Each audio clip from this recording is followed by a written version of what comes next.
Hi everyone, today we will talk about how to fix your WhatsApp account is banned.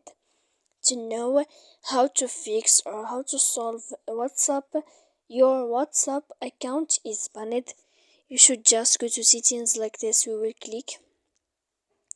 After that, in this page, you will go to apps, default apps, app settings.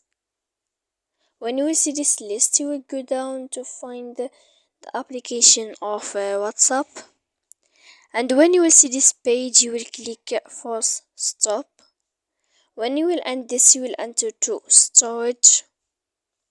After that, in this page, you will click clear cache, and then you will go to click clear data.